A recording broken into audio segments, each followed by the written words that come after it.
muito bem-vindos e bem-vindas ao terceiro episódio do RaízCast, o podcast da FETAG. A FETAG, a Federação dos Trabalhadores na Agricultura no Rio Grande do Sul, em 2023 comemora 60 anos de história, 60 anos de lutas e conquistas. Eu, Ana Thalita Guelen, Relações Públicas da FETAG, divido o RaízCast com o meu colega Eduardo Oliveira, nosso assessor de comunicação. Bem-vindo, Eduardo. Muito obrigado, Thalita. Olá a você, agricultor, e a você, agricultora, que está nos acompanhando nesse projeto do RaízCast. Lembrando que os episódios do RaízCast vão ao ar a cada 15 dias, sempre às sextas-feiras, às 19 horas. E o RaízCast, o podcast da FETAG, é um oferecimento do Broto, que é a plataforma digital do Banco do Brasil para o agronegócio. Em broto.com.br, você encontra uma loja virtual com milhares de itens, como maquinários, insumos e soluções de conectividade e energia solar, entre outros. Além disso, você consegue enviar propostas de financiamentos, pagar com CPR e contratar consórcios e seguros rurais de uma forma 100% digital. Na plataforma mais completa do agro, você também acessa ferramentas de apoio à gestão rural, dados de clima, cursos, notícias e muito mais. Broto é o seu jeito digital de fazer o agro. Acesse broto.com.br e cadastre-se gratuitamente. É importante que você conheça os serviços do Broto, do Banco do Brasil, que é um grande parceiro da agricultura familiar e também aqui do RaízCast, né, Thalita? Exatamente. No Broto, então, você pode encontrar cursos, contratar seguro, uma infinidade de possibilidades dentro da plataforma do Banco do Brasil, né, Edu? É isso aí. E então, agora vamos dar início ao nosso podcast, vamos de lá. fato. No programa de hoje, nós temos uma convidada muito especial que vai falar sobre um tema que é muito interessante, porque todo mundo, eu não conheço pelo menos, alguém que não goste de comer essa frutinha aqui, que é a tal da bergamota. Eu não Cheirosa, né, Edu? Né? Aqui o nosso estúdio está cheiroso hoje, essas hoje bergamotas, né? Tá bom, já deu vontade de comer. Então, é um prazer para nós receber Patrícia Ruschel, lá do município de São Sebastião do Caí, e ela nos dizia aqui que é a capital nacional da bergamota. Eu confesso que eu não sabia. Bem-vinda, Patrícia. Ai, muito obrigada pela oportunidade de estar trazendo hoje a realidade que a gente vive lá no campo, né? Cada um dentro da sua propriedade. Seja ela produzindo arroz, produzindo feijão, produzindo milho para silagem, mas que todos juntos têm uma importância muito significativa dentro da cadeia produtiva, né? E de toda a sociedade. Que legal, né? É muito bacana, né? Patrícia, tu trazendo essa questão, né, que tu é uma produtora de citros, né, Edu, e também uma produtora de pecuária de corte, né, na tua propriedade, tu nos contou que ela vem se estruturando assim, mas conta um pouquinho para nós, assim, da tua história, da história da tua família, como que vocês chegaram hoje até a propriedade de vocês estruturada, isso vem de gerações em gerações, como é que é isso? Bom, eu sou neta de agricultores, né, tanto por parte de pai como de mãe. E a propriedade, então, que a gente vive hoje, que a gente comanda, nós herdamos do que a gente chamava de nono, né? Do meu nono, que então passou para o meu pai. Os dois trabalhavam juntos. O início, quando eles começaram, eles produziam mudas frutíferas, tanto de citros como de parreira, caque, roseira, e uma infinidade de coisas que eles produziam. Com o passar dos anos, né, vai aumentando, então, a concorrência, outras pessoas foram produzindo. Além disso, o problema das doenças que acabam assolando a produção de citros, né? Primeiro foi o cancro, depois apareceu o gremlin. Então, toda essa função, tendo essa visão, o meu próprio pai já foi adaptando. Não vai dar mais para continuar com isso. Aí ele começou com vacas de leite. Então, eu, desde pequena, já trabalhava ajudando a enxertar. Como a gente fazia isso no período do verão, que era bastante quente, eu me lembro como se fosse hoje, eles faziam uma estrutura como se fosse uma casinha, então a gente não podia se atrasar, porque se a gente se atrasasse, Rígidos. perdia a sombra.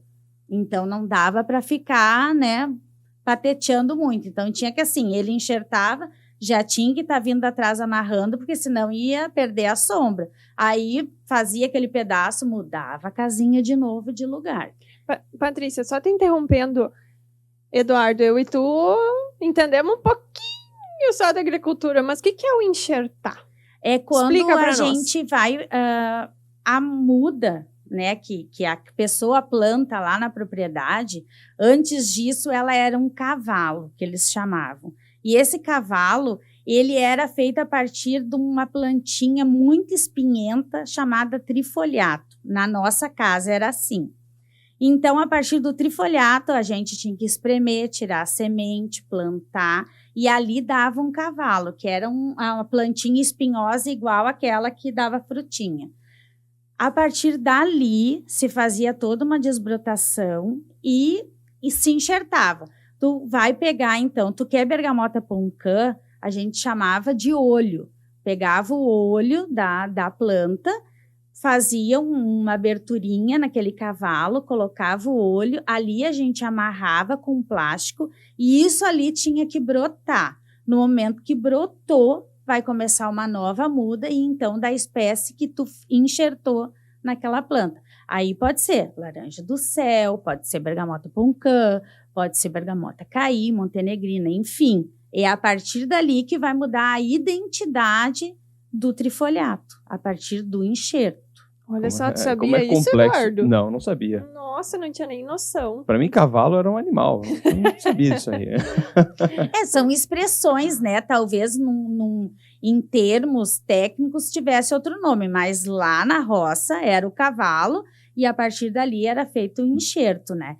Então, quando foi se sentindo, né, esses problemas que estavam assolando, aí então se começou com as vacas de leite. Primeiro, sim, entregava para o laticínio, mas como a gente sabe que a realidade ela é um pouco dura, o preço que se recebia também era muito pouco.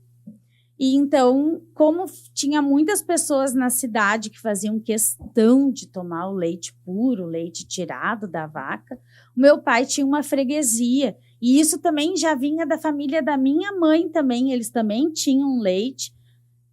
Também tinham esse sistema de freguesia e então se entregava para conseguir um preço melhor, né? Porque o preço que o laticínio pagava era muito pouco. Até porque antigamente eu lembro que era muito comum, né? Em cidades do interior era muito comum o dia do leiteiro passar, né? Pegava uma moto, colocava uma... eu lembro da minha infância, assim, colocava um negócio de tecido em cima da moto e de cada lado do banco da moto tinha os suportezinhos para pôr os litros de leite, né? Então, isso era muito comum no interior antigamente, do dia do leiteiro passar e poder vender o leite in natura. Isso. Hoje já não é mais permitido. Hoje não existe né? mais isso, Não é né? mais permitido. Então, se perdeu um pouco dessa cultura, né? Porque não pode pela legislação, mas querendo ou não, era um acesso ao produto da agricultura familiar de quem estava na cidade muito mais facilitado, né?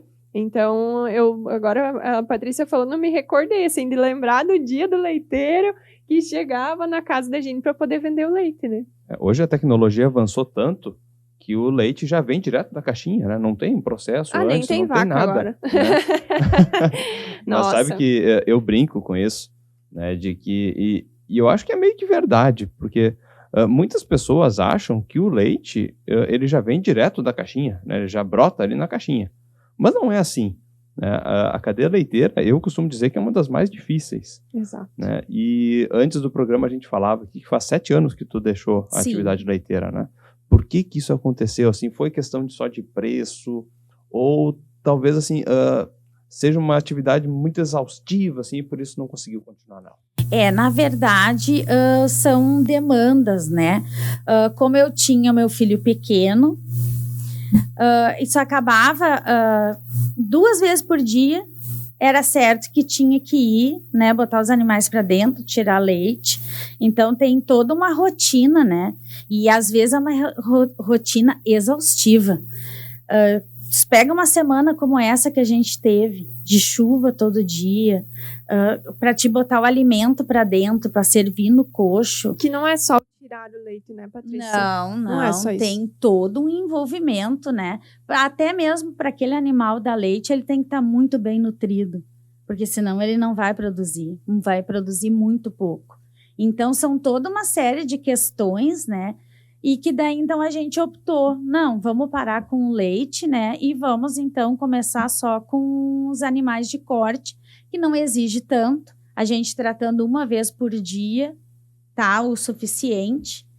E não é aquele envolvimento. Daí a gente consegue. Tu consegue se organizar se tu quer um dia sair para dar uma passeada, porque com a vaca de leite isso é quase praticamente impossível. É porque a vaca não sabe que hoje é feriado, hoje é sábado, Infelizmente domingo. não. Ela dá leite de qualquer jeito. Ninguém ensinou para ela. Quem sabe futuramente a genética ela traga isso, né? Vamos dividir que existe sábado, domingo, mas realmente é uma atividade exaustiva, né? E a gente vê assim que não é só o fato de botar a vaca na estrevaria para tirar o leite ou na sala de ordenha, que hoje mais moderno chamam sala de ordenha, né? E tem todo o processo robotizado na maioria das propriedades, mas é o plantar o pasto, é o plantar o milho, é fazer a silagem, tem todo um envolvimento da família nesse processo, né? E a FETAG até trouxe um dado aqui, que a FETAG faz um levantamento do custo de produção do litro do leite todos os meses com um grupo de agricultores em todo o estado. Em todos os pontos do estado, os agricultores vão até o sindicato, indicam os dados para o sindicato manda para a FETAG e nós realizamos esse levantamento do custo de produção. No mês de abril, saiu os dados agora, o valor do litro do leite no custo para o agricultor é de R$ 2,83. Isso só o custo, né? O custo. Sem falar lucro, né? Nada. E aí, como que o agricultor vai ter lucro? Quanto que ele ganha por esse litro? Assim, ó, muito bem, ganhando R$ 2,90, R$ 2,95, assim, ó, muito bem. Quem tem muita quantidade. E a cadeia do leite hoje ela é muito perigosa. Porque tu não ganha pela qualidade do leite que tu entrega, tu ganha pela quantidade do leite. Então, se tu tem 7 mil litros, 15 mil litros, tu vai ganhar muito mais do que quem tem 1.000 litros para entregar por dia. Né? É uma cadeia muito injusta, você não mede a qualidade daquele leite, você mede a quantidade. Então, isso vem fazendo com que os agricultores saiam da atividade leiteira. Né? Isso foi também, Patrícia, além de ser uma atividade exaustiva, essa questão do custo do investimento da família e do pouco retorno foi um dos motivos para vocês saírem da atividade? Isso com certeza, porque eu sempre brinco e as pessoas às vezes não gostam do que eu digo, né? Mas se a gente fosse falar a real, cada litro de leite lá no produtor, no mínimo R$5 tinha que ser pago, pelo trabalho que dá para produzir aquele leite. Ninguém tem noção do que é levantar de cedo, com chuva, com frio, para produzir aquilo. Eu sempre gosto de falar essa parte, porque eu acho importante as pessoas visualizarem isso, né? É muito fácil criticar, mas é preciso saber como as coisas funcionam. Aí, a partir daí, tu pode pensar o que tu vai falar.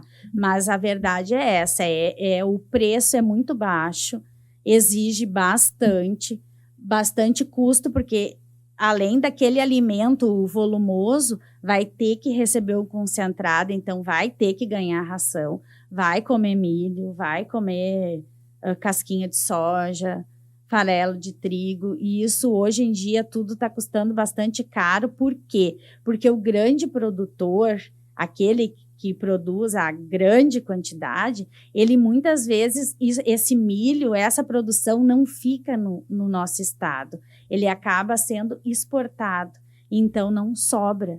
E a gente acaba pagando um preço bastante caro por isso, né? Além de muitas vezes não ter nem a oferta do produto no mercado.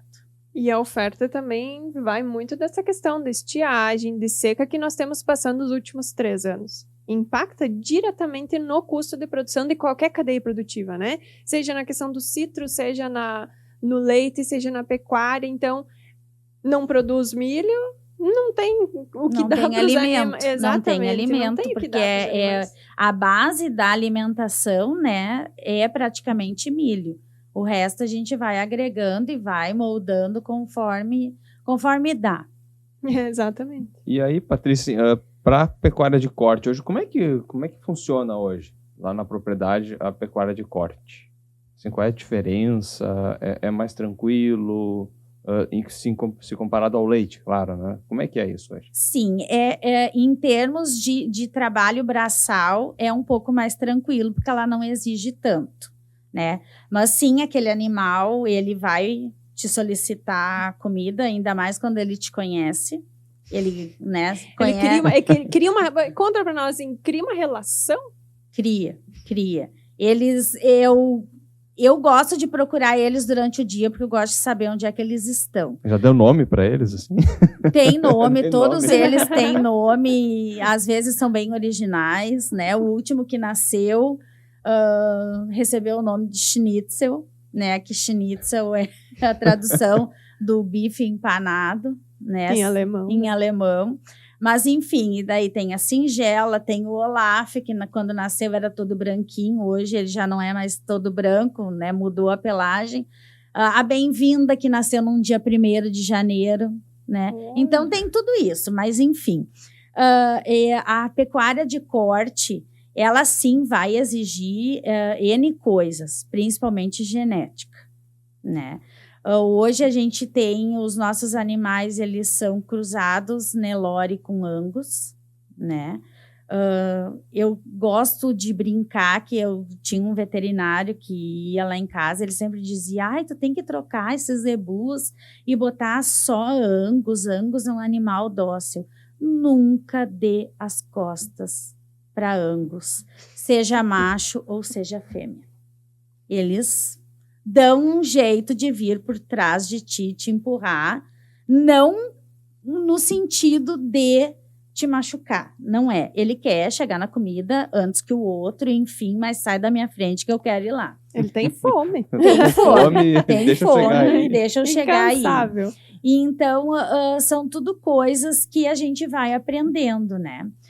Como a gente acabou, eu tanto perdi, né, o meu pai já vai fazer 19 anos, e a minha mãe, então, vai fazer 2 anos, e a gente, então, teve que ir se adaptando com a nova realidade, com as novas exigências, porque o que aconteceu? Quando chegou a hora, né, na questão de inventário, né, essa coisa toda, eu tive que me desfazer de bastante animais. Desfazer, não. Eu precisei fazer dinheiro. A realidade foi essa. Precisava de dinheiro para poder pagar um inventário. Então, tipo assim, aconteceu tudo meio junto. Diminuiu a quantidade de silagem, já estava chegando no fim. Os animais estavam com peso e precisava de dinheiro. Vamos chamar um caminhão e vamos embarcar essa bicharada e vamos mandar para o frigorífico, porque eu precisava, né, fazer essa questão toda. E então, hoje, eu estou só com 5, 6 animais, né, no campo, mas eu estou me estruturando, fazendo plantação num capim novo, que é uma promessa, né, que é o capiaçu, que eu digo que é um elefante melhorado, porque ele continua tendo o pinico, aquele que a gente encostou, sai se coçando, mas ele tem uma boa rentabilidade, os animais aceitam muito bem, ele tem vários cortes durante o ano, né? Se tiver uma chuva que vai nutrindo, né, e vai chovendo, e tu vai estercando, vai adubando, ele vai te dar um bom rendimento, fica uma planta bem alta, tu consegue aproveitar bem mais que o próprio elefante. Então, a gente está investindo nessa questão para não ficar tão refém do milho de silagem, porque o milho, nós estamos há 3 anos consecutivos, né, lidando com essa questão da estiagem, e daí, de repente, tu larga a semente lá na terra, não chove, não brota, o que nasce depois está tudo encharutado e não se desenvolve. Então, é bastante frustrante e é uma rotina, vamos dizer assim, que às vezes desgasta a gente emocionalmente, né? Tem gente que diz assim, agricultor só reclama, agricultor nada tá bom. A verdade é a seguinte, se a agricultura sempre a gente pegasse períodos bons que não dessem essas quebras, a gente estava tudo rico, não precisava nem trabalhar mais, né? Mas só que a nossa realidade é outra. Nós vivemos num mundo real e não ideal, né? Então, a gente precisa ir se adaptando conforme a necessidade e, então, trabalhando essa questão. E daí entra toda uma série de apoios que a gente tem, como do sindicato. Eu já sou sócia há bastante tempo do sindicato. Os meus pais faleceram sendo sócios do sindicato. E o meu pai sempre dizia, o sindicato a gente nunca pode deixar de fazer parte, porque a gente nunca está sozinho. A gente vai ter quem nos defenda. E eu acho isso super, super importante. Ai, que bonito! Chegou. Legal essa história. Emociona. E hoje tu é dirigente do sindicato, né? Hoje eu fui convidada, eu faço parte do Conselho Fiscal lá no Sindicato Rural. Mas eu estou, assim, muito envolvida, porque a nossa presidente, a Vanessa, ela quer todo mundo com ela, ajudando e batalhando. A Patrícia está emocionada aqui, né? Sim, mas eu me arrepiei, assim, quando ela falou, porque é perceptível o quanto a família dela também foi envolvida, né? No sindicato, o quanto que a família acredita na estrutura. Não é por acaso que a FETAG tem 60 anos.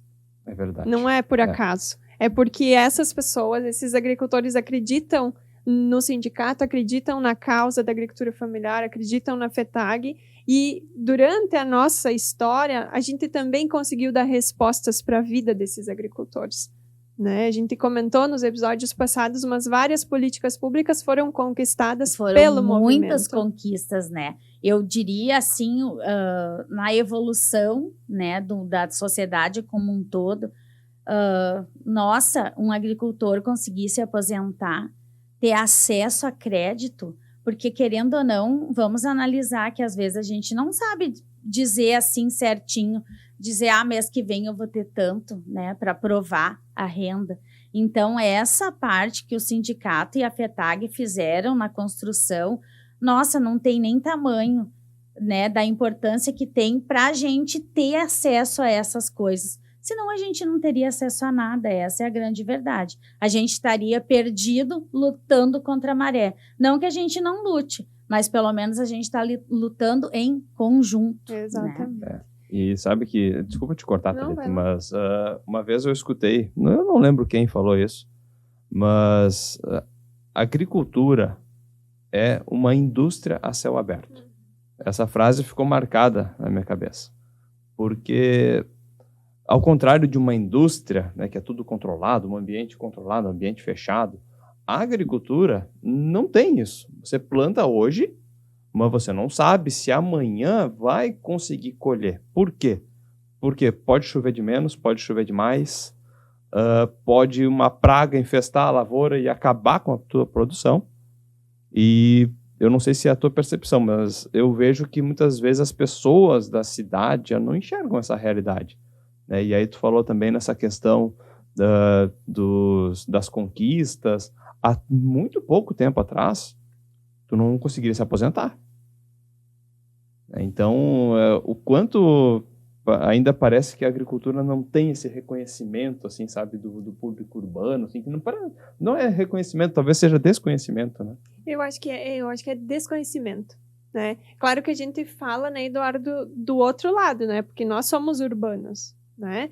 A gente fala do nosso lado, mas eu percebo que no círculo de amigos que eu convivo, as pessoas não têm ideia de como faz para produzir o leite, de como faz para produzir a bergamota, a laranja, não sabe, né? E aí, eu volto a dizer, no outro episódio nós comentávamos sobre isso, o quanto que as crianças não têm esse conhecimento, né? E aí eles crescem, se desenvolvem adultos que chegam no mercado, a bergamota tá lá, bonita, bem lustrosa. Ou já vem descascada, né? Sim, porque agora o cúmulo, né?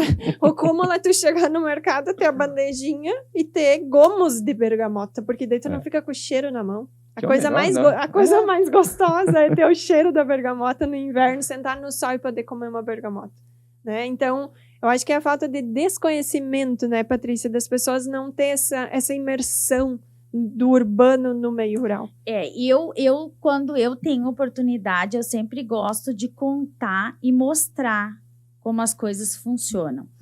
Como a gente trabalha com cria, recria e engorda, né? A gente trabalha com promessa. E quando nasce um bezerro é uma esperança. Mas ninguém te garante que lá no final vai funcionar e vai dar tudo certo. Às vezes tu alimenta uma novilha por 3 anos, para quando ela der cria, ela te dá o bezerro. Mas às vezes dá alguma coisa errada no meio do caminho, tu perde o bezerro e perde a novilha, né? E às vezes as pessoas não sabem disso, dizem, ai, como a carne tá cara. Mas e quanto tempo que vai demorar para eu conseguir embarcar aquele animal para ir para o frigorífico? No mínimo 3 anos. E 3 anos de investimento, né? investimento, contando que vai funcionar. Então, às vezes, o meu olho reluz, né? Quando dá aquela nota assim. E daí, às vezes, o meu marido me puxa, tá? Mas e quanto a gente investiu até chegar lá? Eu digo, quando eu enxergo esse número, eu nem quero lembrar de quanto eu investi, de quanto eu trabalhei. Eu disse, não importa, mas pelo menos eu tive agora um resultado. Mas é que, às vezes, nem sempre funciona dessa maneira, né? Por exemplo, assim, nós temos um caminhão que nos entrega, então, a ração, uma vez por mês. E sempre aquele caminhão vinha 13h30, 4 horas da tarde, e de repente aquele caminhão começou a vir de manhã, antes do meio-dia. Eu fui obrigada a perguntar, assim, mas o que está acontecendo? Quem tinha animal nem põe mais, porque ele não sabe se vai conseguir tratar aquele bicho, se vai conseguir alimentar. Então, daí, para não ter aquele gasto, já nem tem mais. Então, daí é uma pessoa a menos, é uma casa a menos, uma propriedade a menos que a gente vai. Hoje em dia, eles estão chegando lá em casa em torno de meio-dia. E isso mudou mais ou menos quando teve a primeira seca lá em 2020. Já foi perceptível essa mudança que aconteceu.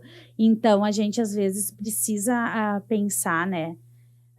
Quando tem a mobilização, teve a mobilização, né, em março, graças a Deus eu não estou devendo nada no banco, mas eu consigo me colocar na situação daquela pessoa que foi lá e fez um custeio, né, para sua plantação, largou aquela semente na terra, ela não evoluiu e ele não tem agora como ir lá pagar. Eu vim aqui em março, levantei a bandeira e batalhei junto. Quando teve agora, que foi no caso, o CAI foi a sede. Sim. na regional do Vale do Caí, também estava lá, porque eu acho que é importante essa questão. Se fala tanto em empatia, mas às vezes é só se fala, as pessoas não conseguem se colocar no lugar, né, da outra pessoa. Se tu tem problema, eu também tenho. Então, a gente pode se apoiar e se ajudar. Mas não apenas eu te criticar e tu me criticar. Então, eu acho que é bem importante essa questão, assim, de entender como a coisa funciona. Um pé de bergamota, um pé de laranja, depois que foi enxertado, que deu a muda, que vai ir, então, lá para o seu plantio oficial, ele vai demorar 2, 3 anos para produzir aquela fruta. E vamos pensar que se recebeu uma boa nutrição, se choveu o suficiente, né? Teve um pomar, que foi, vamos dizer assim, o mais novo que tem lá na nossa propriedade, e ele foi plantado ali no final de outubro, novembro de 2019. Para quando a gente fez, então, a plantação, o trator chegava a dançar de tão molhado que estava. Aí veio novembro e dezembro, começou a seca. Nós tivemos que pegar o trator, puxar a água do açude e molhar, porque senão elas iam morrer. Então, são tudo coisas que impactam, né, na produção, impactam no nosso dia a dia, né? E que precisa ser visto e ser lembrado, né, por todos nós, né? E tu sabe que tu trouxe alguns elementos, assim, que eu fiquei analisando, né, da questão da pecuária. os pequenos produtores, pecuaristas familiares, produzem e entregam para o frigorífico local, geralmente, né? Não vai exportar, né? Agricultor familiar geralmente não tem esse acesso à exportação. Se agricultores familiares deixam de produzir, igual tu tá falando, que o caminhão começou a chegar mais cedo na tua propriedade, porque vários deixaram de ter a pecuária de corte na sua propriedade, automaticamente, na cidade, seja um município pequeno ou num grande centro, a carne vai se tornar mais cara. E aí, quando a gente chega no supermercado e olha uma bandejinha de carne a R$70 o quilo, a gente se apavora. Mas a gente não tem a noção do porquê que isso está acontecendo. Porque a estiagem não deixou nascer o milho, porque daí não vai ter a comida para o gado, e automaticamente o produtor deixou de produzir e ele também deixou de ter uma fonte de renda. E aí, quando tu traz a questão da laranja, do pomar de citro, que tu espera 3 anos para poder tirar uma laranja, uma bergamota, para poder vender e essa laranja poder chegar no meio urbano, o que a família faz durante 3 anos? Senta e espera? Não. Tem que ter outras atividades, né? A laranja ela não vai dar sozinha, né? Não é só botar ali o pezinho de laranja. A laranja precisa do cultivo, precisa do cuidado para que aquela planta venha com vigor e qualidade para poder entregar um fruto de qualidade. Mas o envolvimento de vocês, enquanto que a laranja cresce e vocês esperam, é na pecuária, certo? Sim, daí a gente vai, na verdade, tenta diversificar um pouco, né? Aí tu tem uma área que tu planta um pouco de aipim, que daí vai conseguir comercializar aquilo. A gente tem que, na verdade, a gente herdou, né, a propriedade e herdou algumas atividades também. Então, tem o pessoal do mel, que tem as casinhas de abelha, então daí é compartilhado, né? Então daí a gente ganha mel, né? Então já consegue vender, né? Ganhar um troquinho ali e assim vai indo. O pequeno produtor, eu gosto às vezes de dizer que quando a gente pensa, eu vou ganhar aquele dinheiro, aí inesperadamente acontece alguma coisa e aquele dinheiro que entrou por essa mão sai por essa. É incrível. Aí estraga alguma coisa no trator, aí estraga não sei o quê. É algo assim inédito. Às vezes a gente para pensar e daí tu vai conversar com alguém e acontece a mesma coisa na casa da outra pessoa. É incrível. Mas a verdade é essa. Às vezes tu tá pensando, eu vou ganhar aquele troco assim. Daqui a pouco, foi por outra via já, né? Edu, queria trazer um elemento. Agora, tu falou de que entra o dinheiro numa mão e sai pela outra, né? Escorrega, ele vai embora. Como que funciona, Patrícia, a gestão da propriedade de vocês? Porque tu trouxe aqui, vende mel, vende mandioca, tem os citros, tem a pecuária, né? Como que tudo isso é controlado dentro da propriedade? Porque precisa dar lucro, mesmo sendo uma empresa a céu aberto, porque é uma empresa a céu aberto, né? É uma indústria a céu aberto. Como que vocês fazem todo o controle disso? Tem quantas pessoas, né, trabalham na propriedade estão hoje? relacionadas nesse processo? Assim, diretamente, né? Sou eu e meu irmão. Às vezes às vezes a gente diz que a gente não sabe se dá lucro, mas se a gente conseguir pagar o boleto ou pagar a conta, né? As contas que tem, já está valendo, porque pelo menos não está devendo. Mas às vezes é complicado, né? E principalmente assim, a gente tu sente as diferenças. Por exemplo, quando a gente tinha o leite, era um dinheiro que às vezes entrava bem rápido. E daí, de repente, agora com, né, a questão da pecuária de corte, ele demora mais para entrar. E daí apareceu uma outra oportunidade na cidade, que eu acho, né, na nossa lá, que vale a pena comentar, que a nossa feira do produtor, ela andava muito caída, né? Tinha só... era um espaço grande, que dava para ser bem aproveitado, e estava, assim, nossa, muito decaído. E a partir do incentivo da Prefeitura, da Emater, da Secretaria da Agricultura, houve, então, um incentivo, a gente pôde ir na secretaria, se inscrever, e então agora, semanalmente, todos os sábados, lá na cidade, nós tivemos a oportunidade de cada um ter um box e vender a sua produção. A minha produção não vai direto em forma de fruta. Eu, então, trabalhei em cima da questão da cultura local. Eu vendo produtos à base de bergamota. Tem agregação de valor, claro. Então, daí eu faço o pão de bergamota. Pão de bergamota? O bolo de bergamota, de laranja, para que, então, tipo assim, Thalita, recebeu uma visita, né? Eu não sei fazer bolo de bergamota, mas eu vou ir lá na feira, porque eu sei que na feira tem, eu vou poder oferecer para minha visita. Então, essa questão. Aí, junto, a prefeitura trabalhou a questão dos artesãos, que eles não estavam tendo local para, né, expor. Então, lá também, daí, bem forte essa questão da fruta, da bergamota. Então, tem um trabalho lindíssimo de uma artesã, que a gente fez o marca-página de bergamota. Ela fazia de coração. Que bacana. Ela fazia um coraçãozinho muito bonito. E daí eu olhei para aquilo e disse, mas Rosalva, faz umas bergamota. Aí na outra semana ela já tinha as bergamota. Então, para valorizar essa cultura local, né?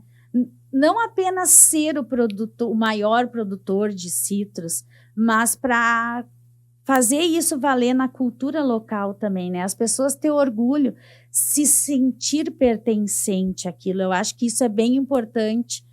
O meu filho, quando vai no mercado comigo, às vezes ele diz, ai mãe, será que essa bergamota é lá de casa?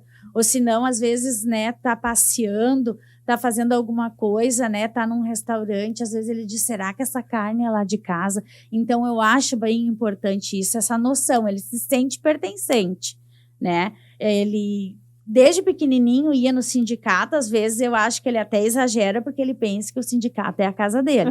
Mas ele tá completamente, ele se integrou completamente, ele se sente pertencente àquilo, né? Então, na última manifestação, a gente precisava ir na farmácia e, meu Deus, eu cheguei a suar frio quando uma senhora chegou assim e disse, o que era essa baboseira que estava acontecendo aí na rua? Nossa. Aí ele olhou para ela e disse, minha senhora, baboseira nenhuma. Ele disse, isso aqui é uma luta, os agricultores estavam aqui reivindicando, e ele fala assim mesmo, tá?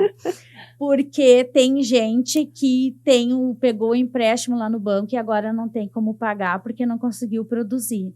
Não sei se a pessoa, né, quis entender o que ele estava falando, mas ele sabe explicar das nossas lutas todas. Que idade ele tem? Ele tem 10 anos. Olha só, 10 anos, né? E já deu uma aula. Mais consciente do que muito adulto, né? Mas é que a consciência a gente trabalha em casa, né? Dessa questão. Desde que ele foi para a escola, eu sempre expliquei para ele respeitar a professora, ouvir a professora, respeitar os colegas, aceitar as diferenças. Né? Nem todo mundo é igual. Então, por exemplo, assim, a catequista esses dias me encontrou e disse, estava lá com um problema, num instantinho o Antônio resolveu tudo, ele deu ideia de horário, ele deu ideia, sugeriu, enfim, ele ajudou a resolver o problema. Então, na escola também, né, tem autistas na sala. Eu vou dizer assim, ele vai numa escola que eu escolhi, porque ela é uma escola bem rural.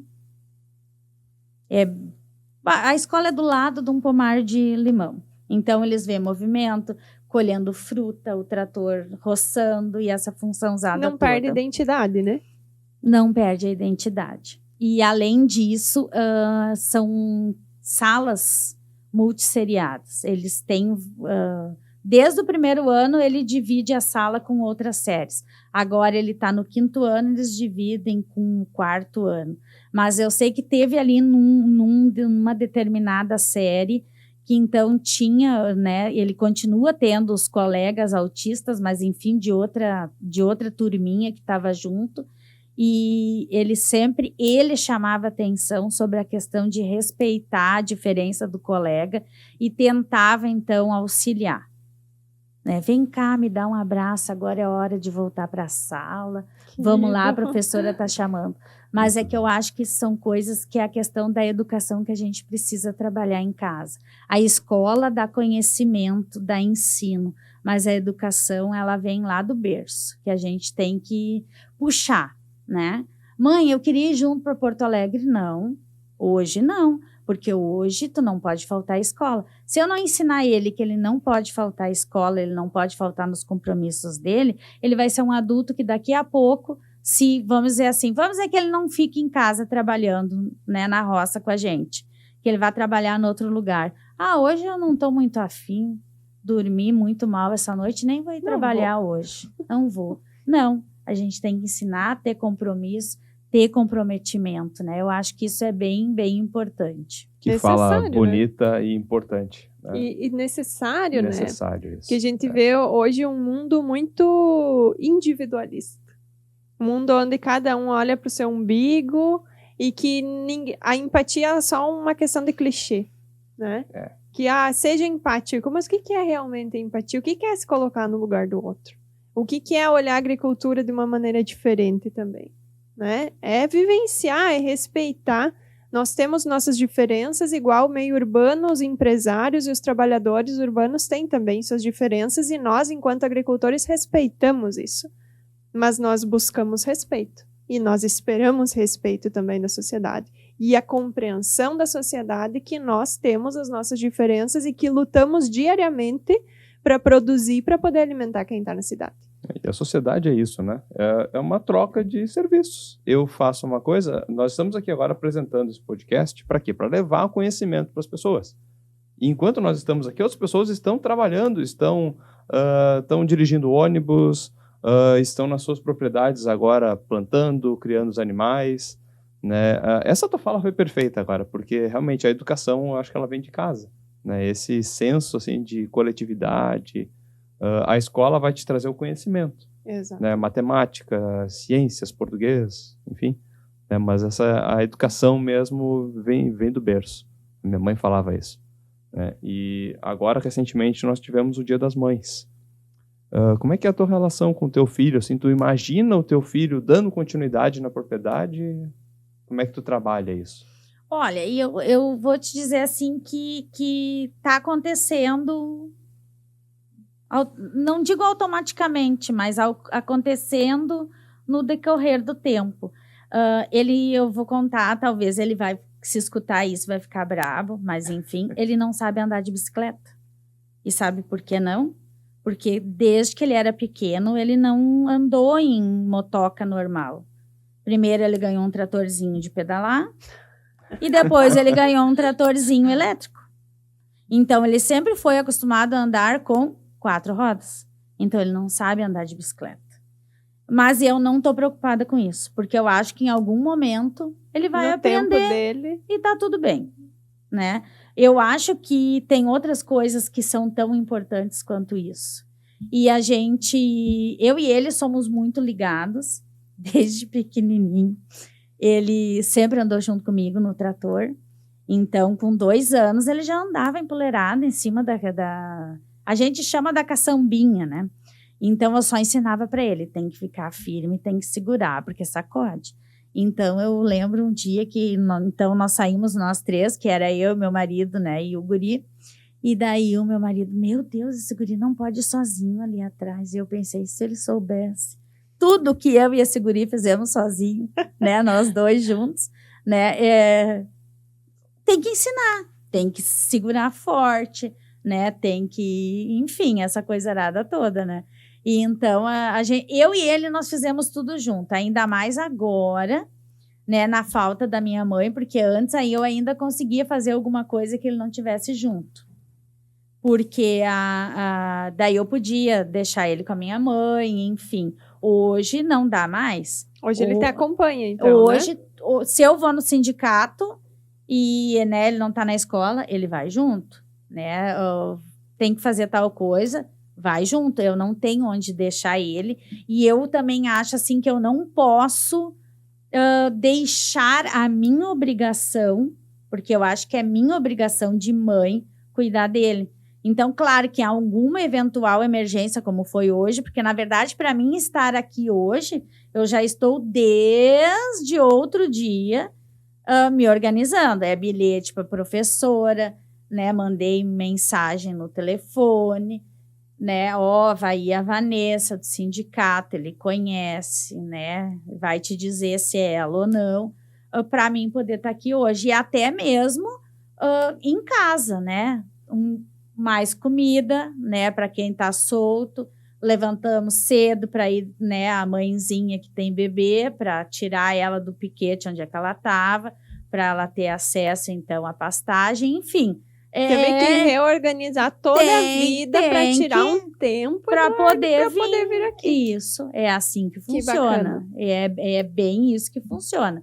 E, então, eu sempre, como mãe, eu sou muito de lutar e não aceitar as coisas. Então, eu desde que ele era bebê, eu já arrumei encrenca. Ele tinha bastante cólica, ele chorou bastante tempo. E por uma mãe de primeira viagem, né, e que eu continuo sendo, porque só tive ele, uma criança chorando é sinal de problema. Tu não entende aquele choro de outra maneira. Então, eu levei ele num médico, e daí o médico... não come nada de leite, porque ele pode ter alergia a leite. Daqui a pouco não come ovo. Enfim, eu fui no médico só para me arrumar mais problemas. Mas, resumindo a conversa, com 4 meses, eu disse, eu não vou mais no médico. Por quê? Porque com 4 meses, o guri mal afirmava o pescocinho, ele queria que eu começasse a dar frutinha e suco. Eu disse, não. Eu li... Eu estudei. Se eu sei que o bezerro tem que mamar e tá junto com a vaca até os 6 meses, por que é que eu não vou dar de mamar exclusivamente até os 6 meses? Eu posso. A minha rotina de trabalho me permitia amamentar. Eu encaixava. Era uma loucurada, mas eu encaixava. Dava, né? A hora de dar o mamar. E assim eu amamentei ele praticamente quase até os 3 anos. Mas é uma doação. Uma vez ele me mordeu, quase arrancou o bico do seio fora. E daí eu fui na médica, né? Porque eu já não sabia, aquilo doía. Né, e a criança mamando. E daí ela disse, gente, eu já vi pessoas desistindo por muito menos do que isso. De amamentar. Eu disse, mas eu não sou de desistir. Eu sou de permanecer, de lutar e de tentar fazer a mudança, né? Tu trouxe essa questão de que tu se desdobrava em muitas para conseguir amamentar, né? Tu sendo uma agricultora, trabalhando com tudo isso que tu nos trouxe, né? Uma infinidade de coisas. E ainda mãe, e ainda dona de casa. Como que tu se vê sendo mãe? Agricultora e mãe. Eu acho que é uma oportunidade única. Principalmente sendo agricultora pela dedicação. Imagina eu acho que é uma alegria. Tu poder ir lá, colher o fruto, nós 2 juntos, né? Como foi ontem, que a gente foi colher para poder trazer aqui hoje. Aí colher, saborear aquela fruta caminhando, reclamando que tem picão, que tem não sei o quê, taratata. Então, eu acho que não tem preço. Não vou dizer que a cidade não proporciona a mesma emoção, mas eu acho que o dia a dia tem outro sabor. Tem um outro... vamos falar uma linguagem moderna. Tem uma outra pegada, sabe? Não que com 2 anos, ele começou a ir na creche, porque começou a ficar bem difícil contornar, de ir, né, no galpão, de ter a rotina, aquela coisa, porque daí ele começa a mexer, a criança é curiosa.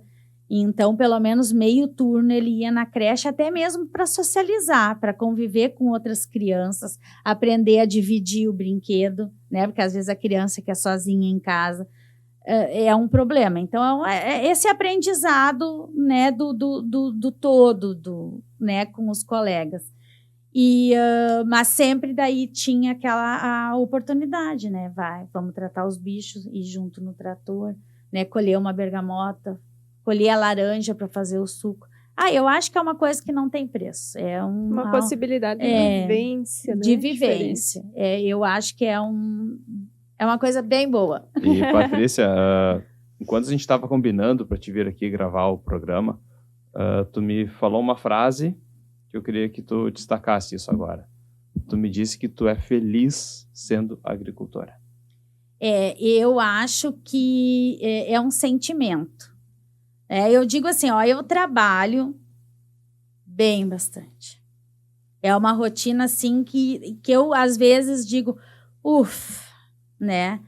Finalmente acabou, às vezes não acaba, às vezes ela vai de um dia para o outro, né? Porque às vezes tu não vence.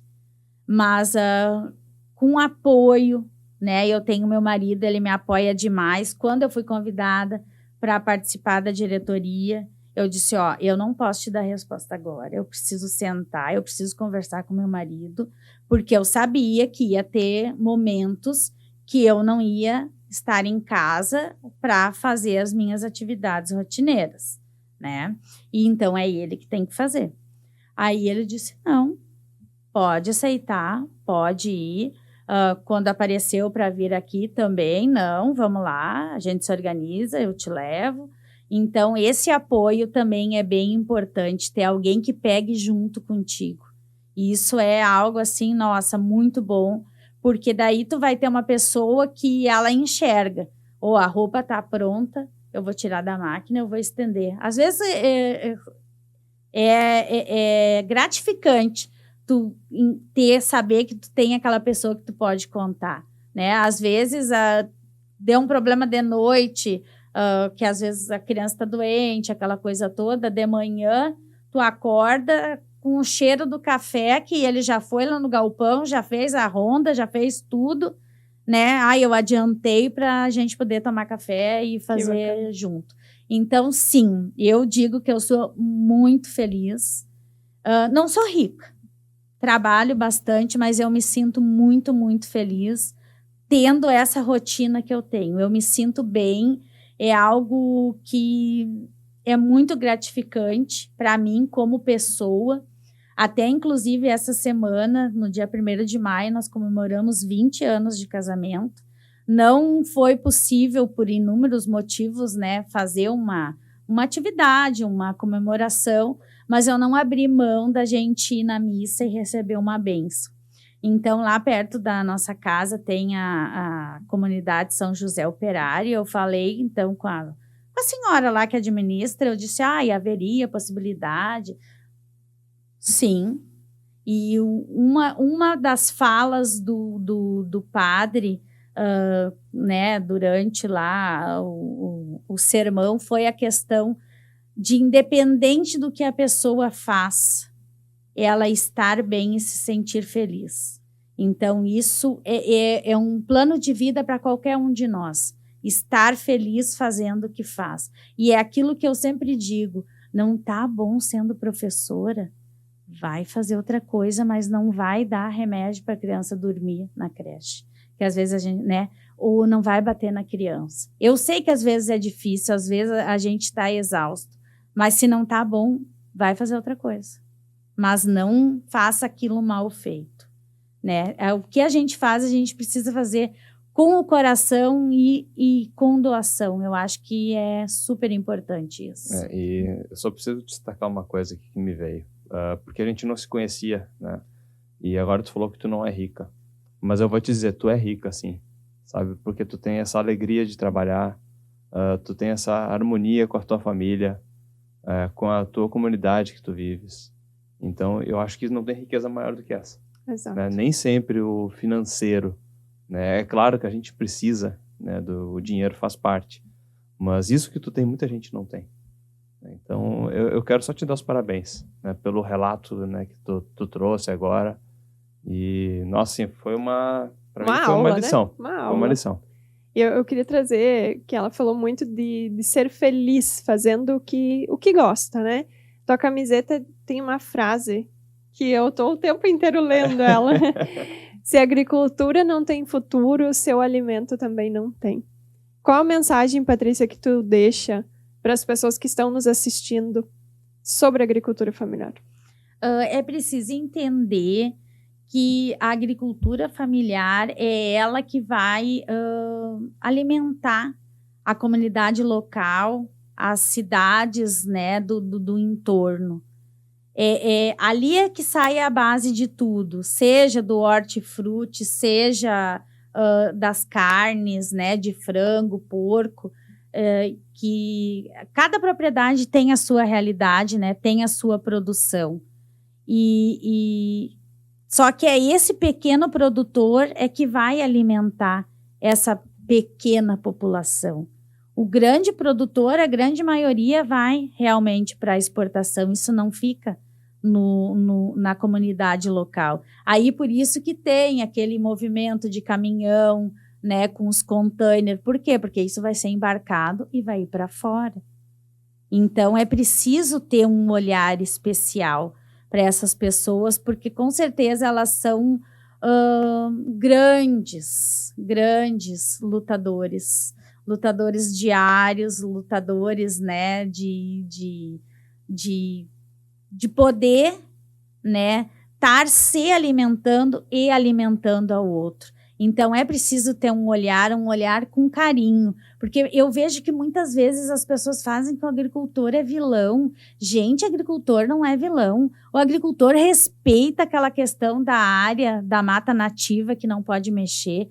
O agricultor respeita o uso do agrotóxico. Quem diz que usa indiscriminado está mentindo, porque não é essa a realidade. O agricultor não adultera o leite, porque se ele adulterar, ele não vai receber por aquilo.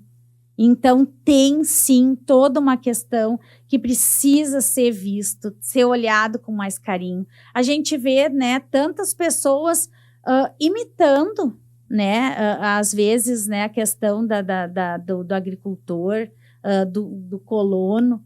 Então, a gente vê um pouco da luta que a pessoa tem no seu dia a dia. Então, é preciso haver um respeito, né?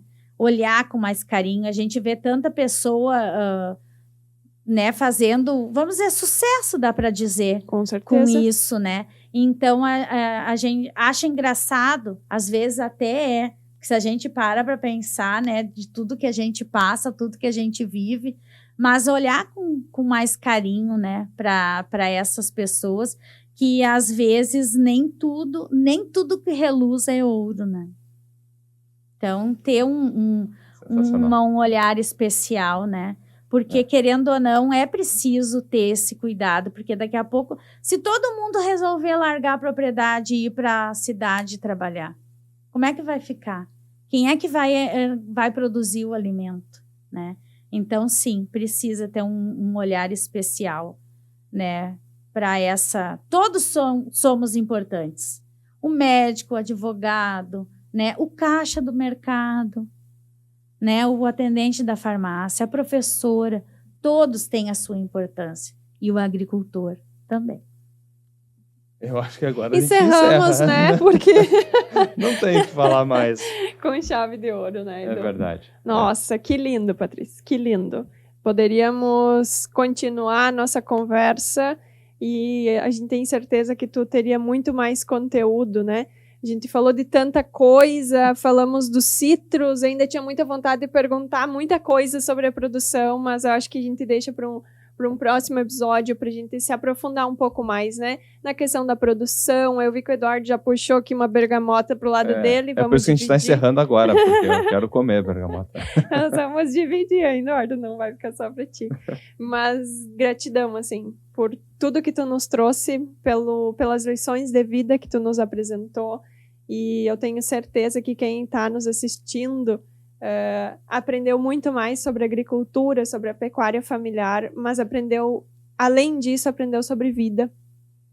Aprendeu sobre como é viver de verdade, viver intensamente e aproveitar os momentos que a vida nos proporciona, né? Então, muito, muito obrigado por tu estar aqui, por tu se disponibilizar e fazer todo esse movimento para que tu pudesse estar aqui. Tu mobilizou uma comunidade, né? Para estar aqui com a gente. Obrigada, Patrícia.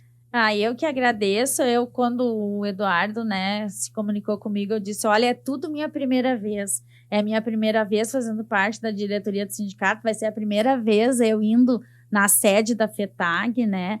Mas, enfim, como eu sempre digo, Deus é bom o tempo todo. Deu tudo certo, a gente conseguiu vir aqui. A Vanessa, né, a presidente do sindicato, foi uma grande... Não, eu faço questão que tu vá. Foi uma grande incentivadora, né, para mim vir. E eu acho que isso tudo, né, torna especial. Tudo é especial, né? E, nossa, foi muito gratificante. Muito obrigada pela oportunidade de poder estar aqui trazendo, né, um pouco dessa realidade do dia a dia. Eu acho que deixar o nosso agradecimento também para a Regional, né, que se mobilizou, né, indicou teu nome e permitiu que tu estivesse aqui com a gente hoje. Muito obrigado mesmo, só gratidão. Obrigado. E vamos encerrar então, né, Edu? Vamos lá, né? Vamos comer umas bergamotas. Pois é, né? Pessoal de casa, desculpa, mas as bergamotas são só para nós, tá? E eu quero aprender o pão de bergamota. Preciso aprender isso agora. Aprende e traz pra gente comer lá na FETAG. Tá bom. Que eu trago melado daí. Tá bom. Então, gente, o RaízCast é um oferecimento do Broto, que é a plataforma digital do Banco do Brasil para o agronegócio. Em broto.com.br você encontra uma loja virtual com milhares de itens, como maquinários, insumos, soluções de conectividade e energia solar, entre outros produtos. Além disso, consegue enviar propostas de financiamento, pagamento com CPR e contratar consórcios e seguros de uma forma 100% digital. Na plataforma mais completa do agro, você também acessa ferramentas de apoio à gestão, dados de clima, cursos, notícias e muito mais. Broto é o seu jeito digital de fazer o agro. Acesse broto.com.br e cadastre-se gratuitamente para acessar os conteúdos que o Broto e o Banco do Brasil disponibilizam para você. Inclusive, esse podcast está lá no site do Broto, está em vídeo, também temos o áudio para você escutar no Spotify, na sua plataforma de áudio preferida. Então, não perca e acesse logo. Acesse e não perca os conteúdos do RaízCast, o podcast da FETAG, né, Edu? Isso aí, acesse o nosso canal, compartilhe, deixe o seu curtir, se inscreva no canal, que isso é muito importante também para levar esse conteúdo para mais pessoas, porque quanto mais curtidas, mais o YouTube entende que esse conteúdo é relevante e transmite para o maior número possível de pessoas. Agradecemos, então, a sua companhia. Te esperamos daqui 15 dias, né, Edu? Sexta-feira, às 19 horas, no canal do YouTube da FETAG, nas redes sociais e também no portal do Broto, broto.com.br. Obrigado pela tua companhia. Te esperamos num próximo episódio. Obrigado, Eduardo. Obrigado, Patrícia. E esse foi mais um episódio do RaízCast, o podcast da FETAG. Um grande abraço para você.